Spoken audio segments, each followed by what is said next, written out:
Monday to Friday, 9 to 5.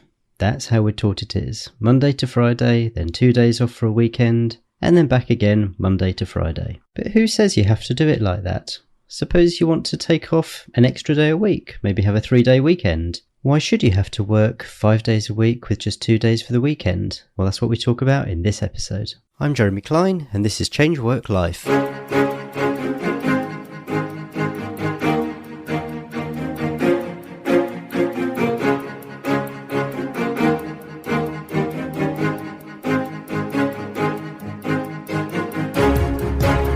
And welcome to the Change Work Life podcast, where we're all about beating the Sunday evening blues and enjoying Mondays again. Now, we have it ingrained in us from quite an early age that working 5 days a week and then getting the weekend off, that's just the way it is. It starts when we're at school, then continues through adulthood. But does that really have to be the case? Might we all have the option of working fewer than 5 days a week if that's what we want, if it suits us? Sure, it's not uncommon for new parents, particularly, it has to be said, mothers, to work part-time. But why not everyone? Well, this week I'm joined by Lianna Etkind, who has looked into this in quite a lot of detail and who actually wrote a paper as part of a master's degree all about this subject. Lianna, welcome to the podcast. Thank you. Before we turn to the subject of working shorter weeks, can you give us a bit of background as to what it is you actually do for a living?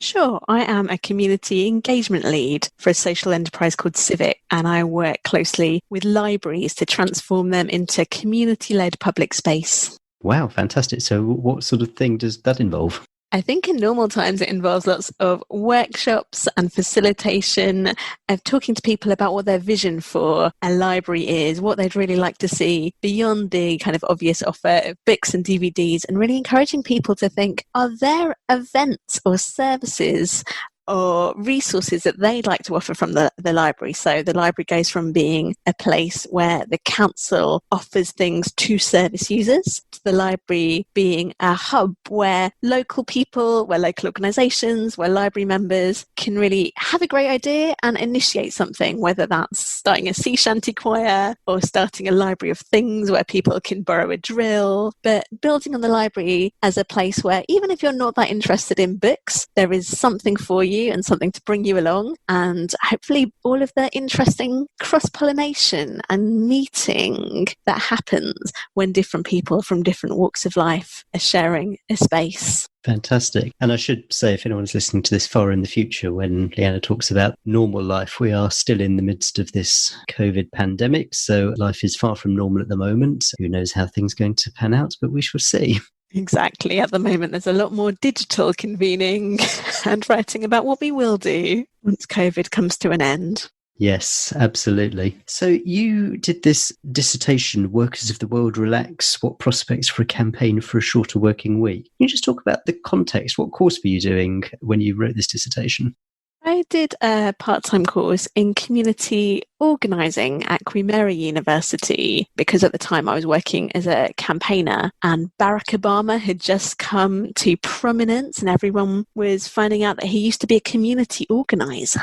And the more I read about community organising, the more intrigued and fascinated I was as a way of people making grassroots change. And it was such an amazing course to do, a mixture of big ideas and political thinking, but also a lot of how does this really happen, practical levels on the ground. And one of the things that kept coming up was the need for time, so obvious really, for people who want to participate in democracy and make change. And every big movement that's ever happened, whether it's the suffragettes or the civil rights movement or the anti-apartheid movement, has largely relied, as well as the kind of big figures that we read about in the history books, on an army of people who might be doing door knocking, might be organising a local speaking event, might be writing letters to their newspapers or lobbying their MP. That all depends on people having the time to participate in democracy. And at the moment, so many people that I know work their jobs, they come home, they make supper, they crash out, and at the weekend, they do their laundry. If they're lucky, they have some time and headspace to catch up with friends. But often there's very little time to kind of go beyond those essentials of just keeping on top of the daily grind and time and the way that it's unevenly distributed between men and women, between groups from different social backgrounds, seemed to me a bit of an overlooked issue. So how did that translate into deciding to do this as a subject for a dissertation? A lot of it came down to my own personal circumstances. At the time, I was working for a wonderful disability rights charity called Transport for All. And when I'd taken up this job at Transport for All as their campaigner, it was advertised at 4 days a week. And so almost by accident, I fell into a job that left me with a 3-day weekend, that left me working Monday to Thursday. And then very smugly, when most of my friends were getting up on Friday morning and going into work, having that extra day free in my life to do whatever I chose. And I found it was really transformative and wonderful, and left me with more energy to do things outside of work, more headspace. And it was something which I felt had not only big personal implications, but big social implications as well, because many feminists have written about the way that the care burden falls unequally on women, and the way that women are sometimes held back at work and have lower pay is often down to the fact that working part-time is seen as the mummy track. It's seen as, a natural thing. When women have children, maybe they'll go down to 3 or 4 days a week, whereas men carry on climbing the career ladder. And that is not good for anyone in society, where we just have this mental health as well. I mean, personally, I could think of quite a few of my friends for whom anxiety and depression and a sick feeling in their stomach on a Sunday evening and thinking about the next week at work was really affecting their quality of life. And so both from a personal point of view and enjoying very much having a 4-day week, and from a political point of view, I felt that this subject deserved a little bit more investigation. So you mentioned how it's often seen as the mummy track, and you've touched on some of the advantages. But if someone was to ask you, maybe they're not a parent, or, they're a single man or a single woman, and they're listening to you and thinking, okay, but what's the benefit? I mean, what, other than just having that extra time, what sort of benefits do you think people should be opening their eyes to when considering whether or not to try and achieve a shorter working week?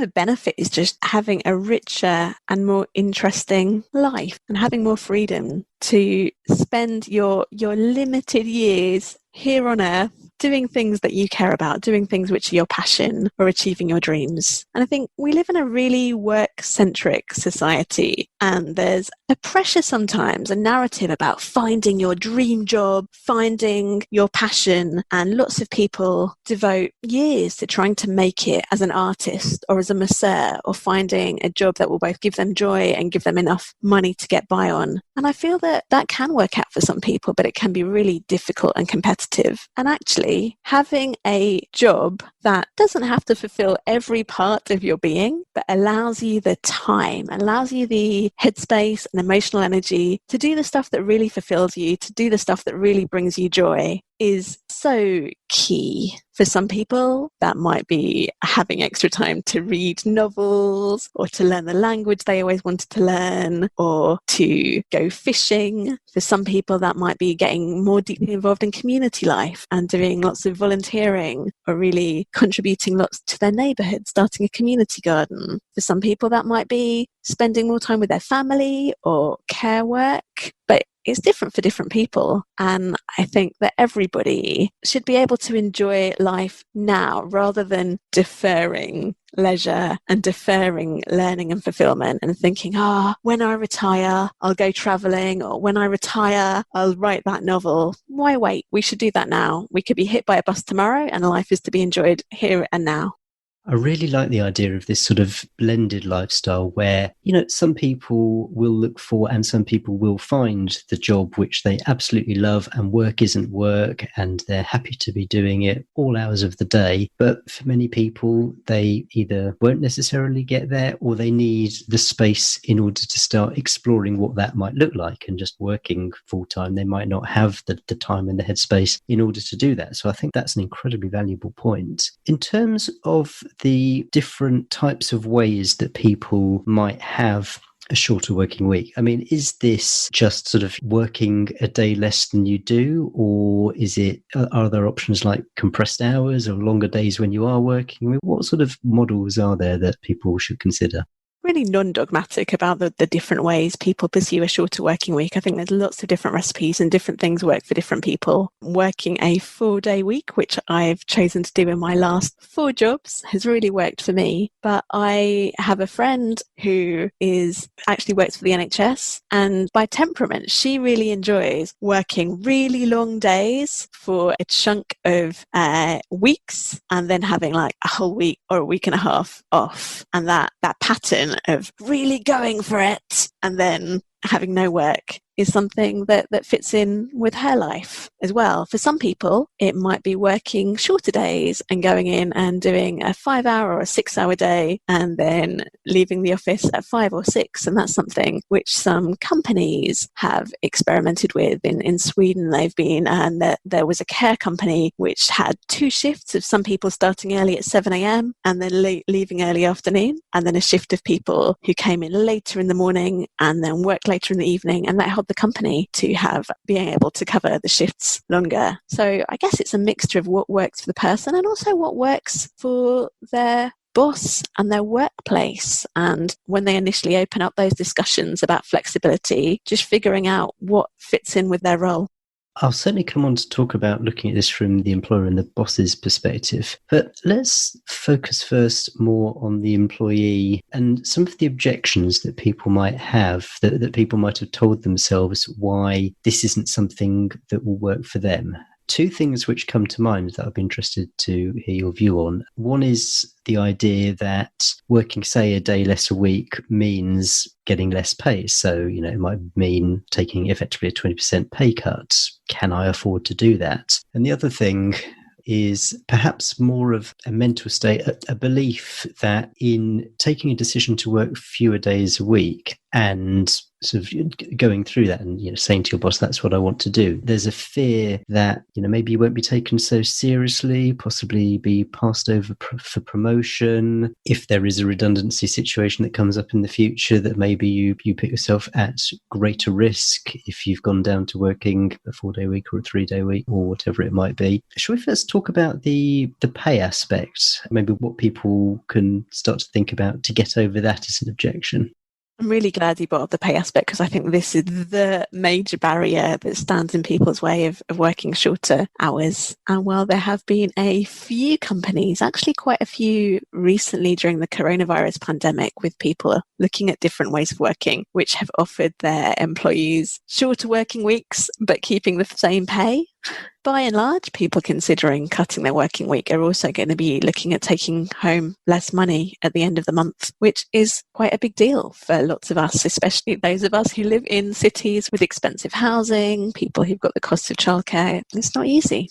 I guess for me personally, it was a little bit of an easier choice to make, in that I asked for 4-day week working when I was starting new jobs, where I was going for jobs where I was already getting a bit of a pay rise, just because it was taking a step up the ladder. And that has helped. And politically speaking, I was reading that in the Netherlands, they have been offering 4-day week fast track graduate schemes, which seems to me a really excellent way of kind of mainstreaming this from the beginning. So rather than asking people to have to readapt their life and their rent or mortgage payments to a smaller pay packet, to just factor it in from the start. But yeah, it's going to be a difficult decision for lots of people. And I would just say there's lots of resources out there about living a more frugal, simple life. And sometimes you might make the decision that you might be able to afford less in your life, but you will be happier. I definitely spend less because I work 4 days a week. For example, I've got the time to do some hunting and gathering in the charity shops, which I kind of quite enjoy, rather than just going, I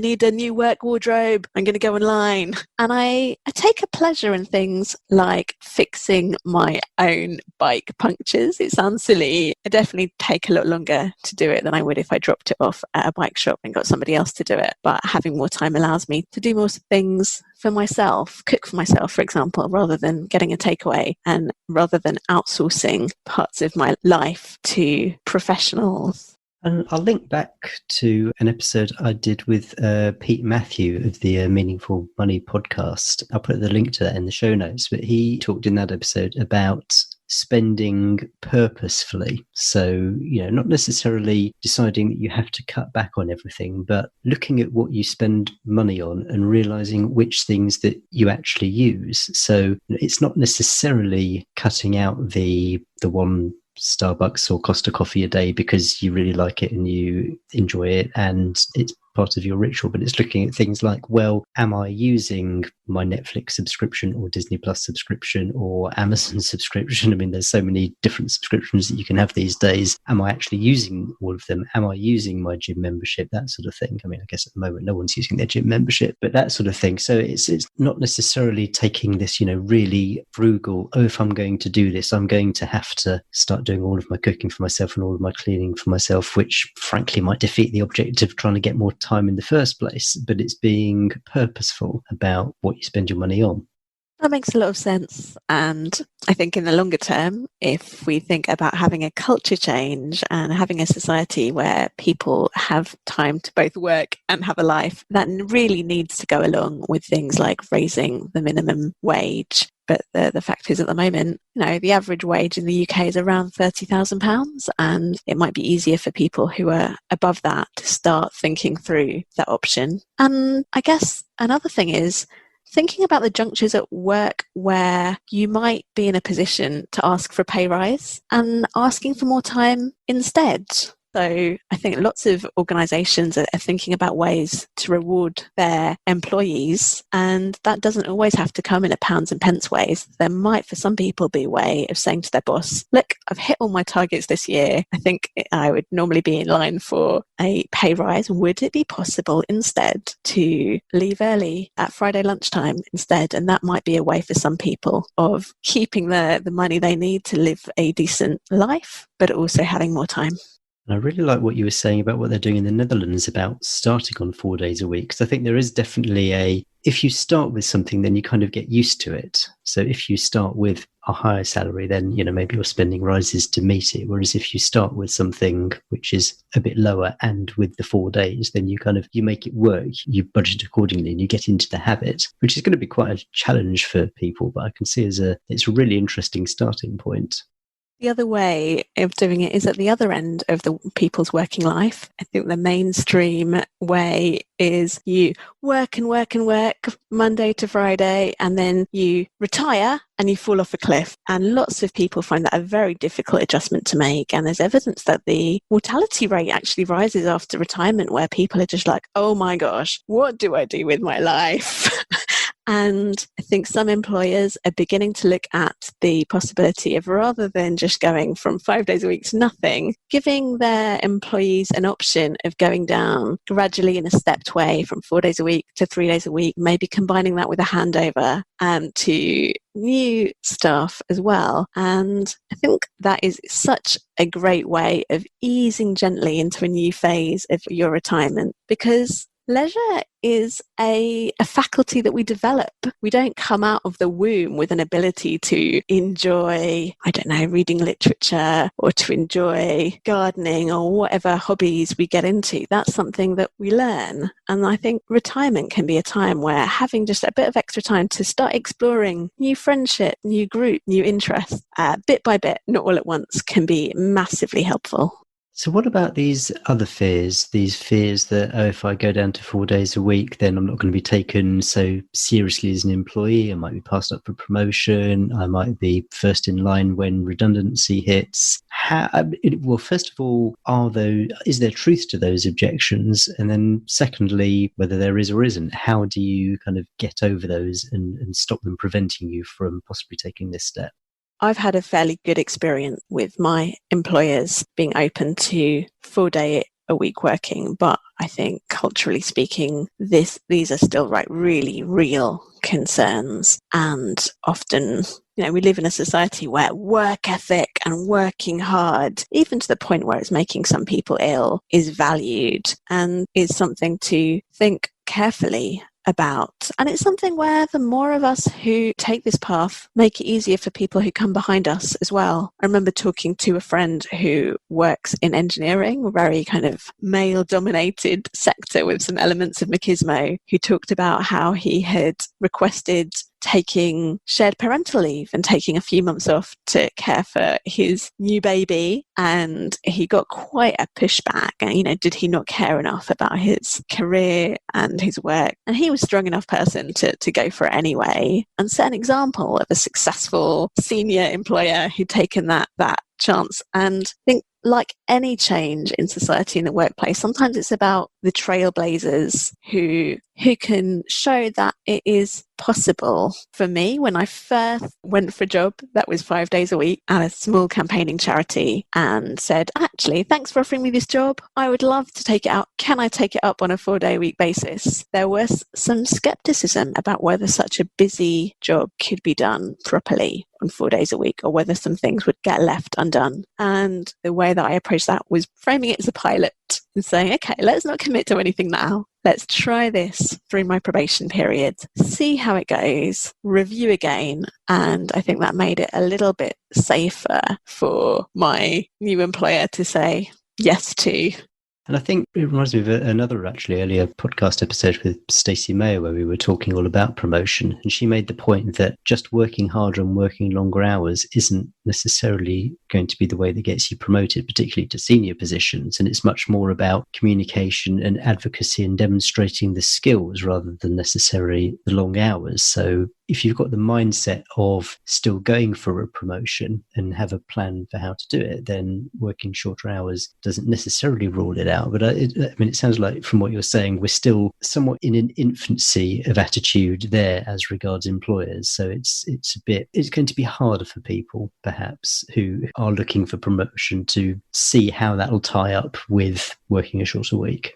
It's different in different sectors as well. I think maybe in creative sectors, there's more of an appreciation that it's not just about putting in the grind and putting in the hours, and actually having more time when you are open to reading other things or enjoying wider culture, or just having a different headspace where instead of staring at a screen, you're more open to new ideas, I think is an attractive argument. And I've certainly come across on examples of companies which have implemented 4 days a week across the board, partly because they're a creative company and they recognize that productivity isn't just about how many hours you're putting in front of the screen. And I also think that maybe sometimes success and promotion at work is related to just how well you do. And if you've permanently got bags under your eyes and it's just you're tired and it's tiring and you're spending lots of time on Facebook or chatting in front of the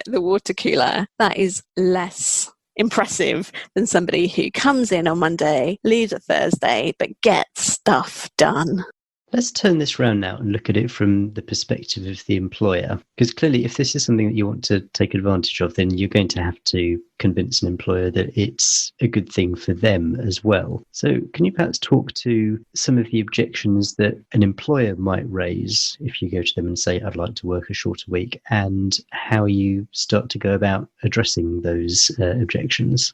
I guess an objection that I definitely faced was working in campaigning in politics in a field where just sometimes things get very busy fast and it's not a predictable workflow. There are just inevitably times around party conferences, for example, or times around kind of big political moments or bills or actions when there's a lot going on. And it makes it easier at that point to be able to say to an employer, you know what? I can be flexible about this and work with toil, with time off and leave, and have times where, you know what, I might be working 5 days a week or even more than that at certain times of year, even though my contract might say 4 days a week, on the understanding that when things calm down again, I can go back to 4 days a week and take some toil as well and claim back that extra time that I've been doing. And that's not an option for everybody. I really recognise that. I've been lucky enough to be able to do that. But people with caring responsibilities might not be able to say, oh,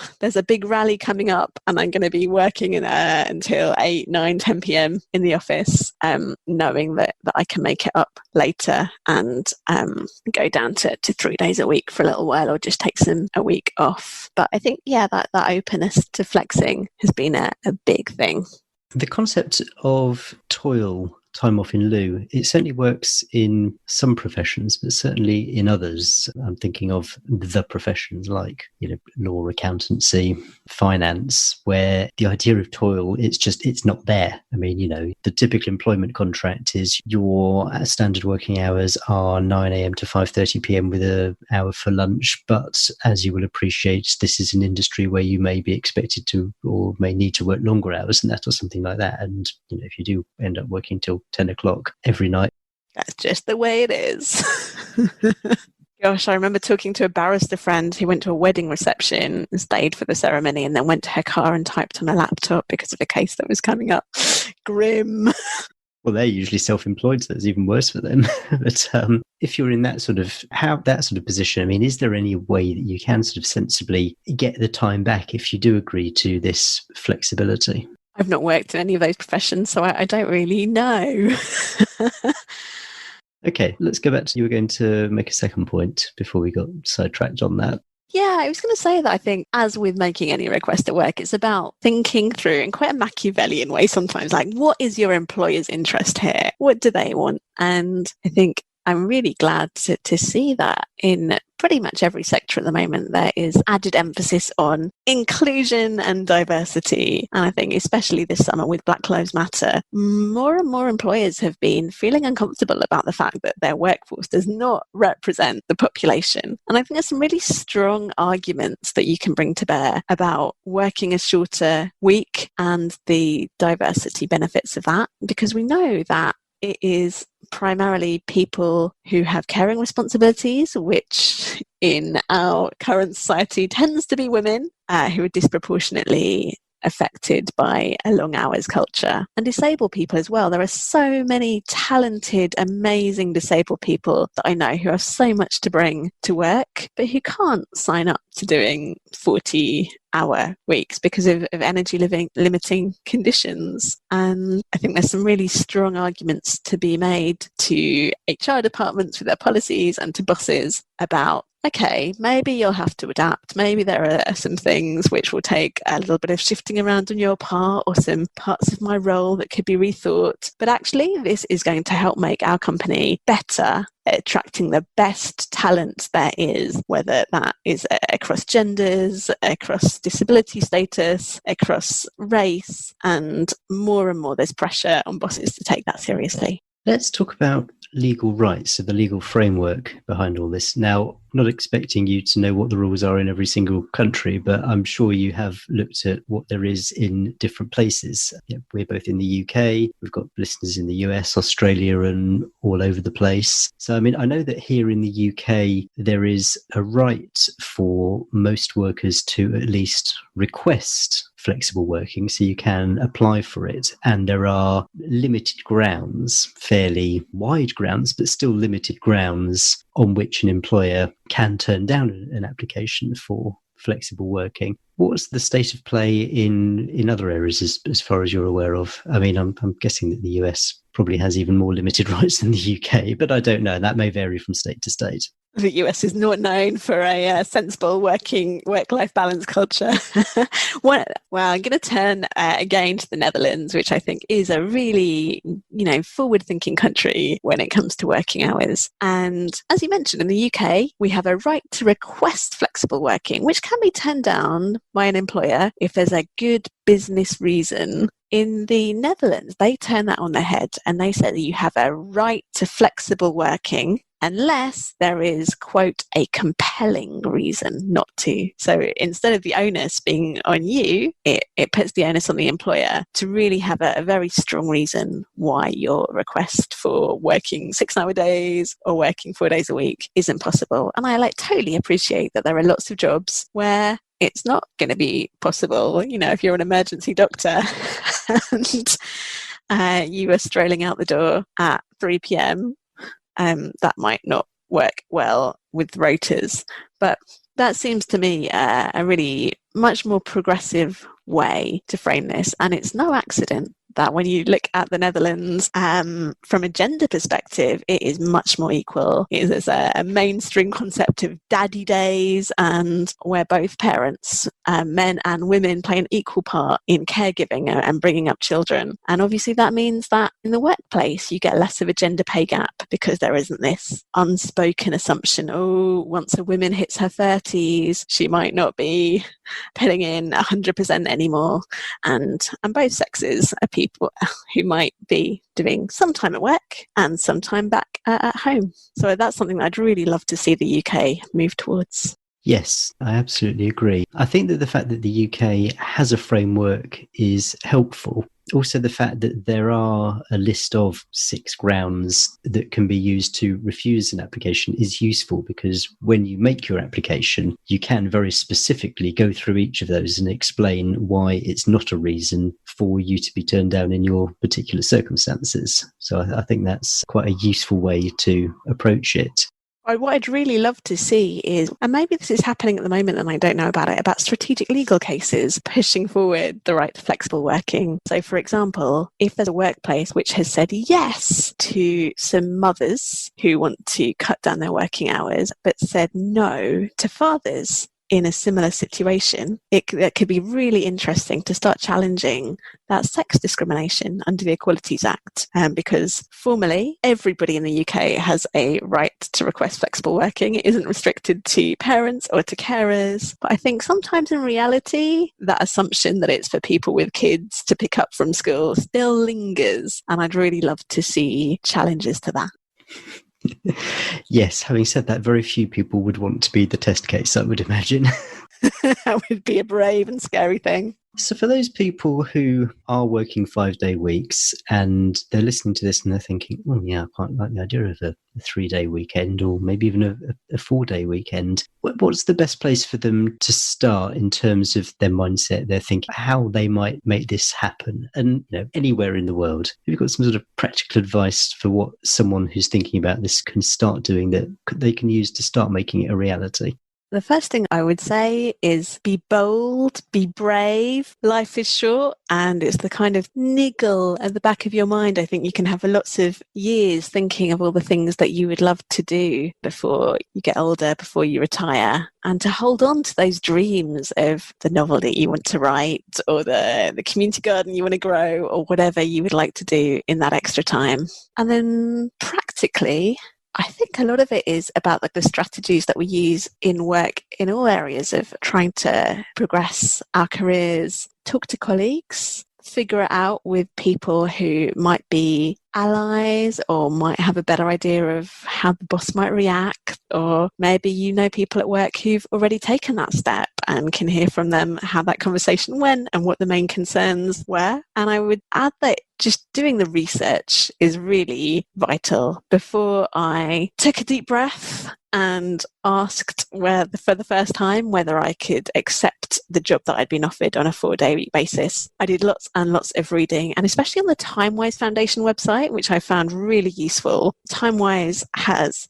lots of good resources for employers who are thinking about moving towards more flexible workplaces. But they've also got some blogs and some articles about how to request flexible working from an inflexible manager, or the arguments you might want to make. So in that first email where I put in my request, I cited some research. I linked to a paper that had found that 90% of part-time senior employees thought that they were hitting their targets, they were successful in their jobs, as well as being part-time. And I think having that data ready with you to make the arguments, which make you feel much more confident about biting the bullet. And it might take time. It might be the kind of thing where, like lots of things in life, you fail the first time, but you've broached that subject, and maybe it's something to come back to, or maybe you've started an employer thinking about what they would need to go on that journey. Yeah, more strength to your elbow if that's a journey you're considering making. Okay, so that's the TimeWise Foundation. Is that something that's predominantly from a UK perspective, or is that something that will give you some ammo internationally wherever you are and whatever your sort of labour rules are? TimeWise Rise Foundation is a UK organisation. I'd be interested to know if similar organisations exist in other parts of the world. So I guess from a legal perspective, time-wise very much is speaking to the situation here, but I think some of the tips that they give apply to working with humans and the psychology of the workplace that's going to apply everywhere. It's a really interesting organisation. It grew out of a jobs agency called Women Like Us, which was aimed at women who wanted to progress and have serious, senior, part-time roles that both spoke to the talents that they had and also allowed time for care. But then they broadened and they recognised that more and more it isn't just women and mothers who want to have serious senior roles and be able to have lives outside work. And they do some great stuff, like they have the Power Part-Timers list every year where they platform and raise up people working for really serious blue chip companies at top levels who work less than 5 days a week. And I think it's that kind of slow culture change alongside the legal work and maybe some union and some campaigning work, which is hopefully going to move us forward in allowing more people time to have a meaningful work and meaningful life outside work. I mean, this isn't a political podcast, and I rarely sort of go into policy and all that sort of thing. But what do you think are the prospects for this sort of thing being more widely recognised, widely adopted over the next, 5 years, say? I feel really positive about 4-day weeks and shorter working time generally being on the up. And partly I think that's taking the long view of how work has changed over the last 100, 200 years. In the 19th century, there was the movement for the 8-hour day, and there are some really beautiful pictures online with people with these gorgeous embroidered banners saying 8 hours for work, 8 hours for rest, 8 hours for what we will. And we take it for granted nowadays that 9 to 5 is kind of standard, but no, that was a battle. That's something that people went on strike for. It's something that people lobbied for. And similarly with the weekend, it almost feels like a fact of nature now that Friday rolls around and we clock off and we have Saturday and Sunday. But that was something that initially a group of New England Jewish women garment workers pushed for, because they had Sunday off as the Christian Sabbath and they also wanted Saturday off as the Jewish Sabbath. And over some decades that became standard, and most of us now enjoy 5-day working week. So I think the arc of history is going in the direction of a shorter working week. And there's also some campaigning organisations like the 4-day week who are making the argument that not only from a gender and mental health perspective, but automation is just such a growing trend in society. More and more jobs that used to be done by humans are being done by algorithms, are being done by computers. You can go into any supermarket, any library, and find that things that used to be done by a human being are now being done by robots. And we have a choice now about whether we have a cohort of people who are really stressed and working really long hours and then lots of unemployed people, or whether we redistribute work and have society across the board where people are rested, where people have time to participate in public life, and most people are employed as well. I think the current circumstances with coronavirus and everything, it's causing people to reassess so much that this is definitely an aspect that I would definitely encourage people to look into. I think it's an opportunity to make a reasonably substantial change, but not like a sort of a whole career change, but that just could have such a benefit and make such a difference. So I'm really grateful for you for coming on and talking about it. Thank you. Just in the last month, one of my friends who works for a medium-sized charity, they have seen a big drop in donations. They're worried about potential unemployment. And in their consultation with their staff, they said, what about working shorter hours and people having lower pay as a result? And that is something that they are going with. So my friend is very happy to be looking at going down to a 4-day week and having more time to write for her. That's what she wants to do. If people want to get a hold of you and ask you a bit more about this, as you've clearly got such a wealth of knowledge about it, is there a way that people can do that? I'd really welcome people getting in touch and happy to forward over the template emails that I use to ask for a 4-day week. My email address is lianna.etkind@gmail.com. So that's lianna.etkind@gmail.com. Brilliant. I will put a link to that in the show notes for this episode on the website. Lianna, thank you so much. Fascinating subject. And thank you so much for coming on the podcast. Thank you. It's been a real pleasure. Well, I don't know about you, but I'm convinced everybody has the same amount of time. I mean, it's a cliche to say it, but everyone has the same 24 hours a day, 7 days a week. So why shouldn't we choose to do it in a different way to maybe how society has taught us that it's always going to be? If you're lucky enough that your job gives you as much as the fulfillment that you need, then great. But if you do crave that bit of extra time to spend time with family, do an extra project, write that book or whatever it might be, then why not explore reducing your working hours? There are clearly options out there, and Lianna gave some great examples of how you might make this work for you, and also how you can approach your employer about this. It's definitely becoming more common, and I personally know people who have reduced their hours in this way without ill effect, and in fact it's been a really positive move for them. The way we work is changing, and if the past 12 months have made you consider, well, actually, a bit of extra time to do some of the things I love would be beneficial, then think about this, really consider it. It's a great option if you can make it work for you. You'll find a full transcript of the episode together with links to the resources Lianna mentioned and where you can get in contact with her there on the show notes page for this episode, which is at changeworklife.com/71. And I know I keep saying this, but it would be amazing if you'd leave a review for this podcast, either on Apple Podcasts or wherever you get your podcasts from. It really does help people find the show. It boosts us in the rankings. It makes such a difference. So if you can take 30 seconds out just to leave a review, 5-star review would be absolutely perfect, then that would be amazing. We're finishing off Take Action January next week with an episode all about how you can improve not just your presentation skills, but your communication skills. It's going to be a really great interview, so stick around and I can't wait to see you then. Cheers. Bye.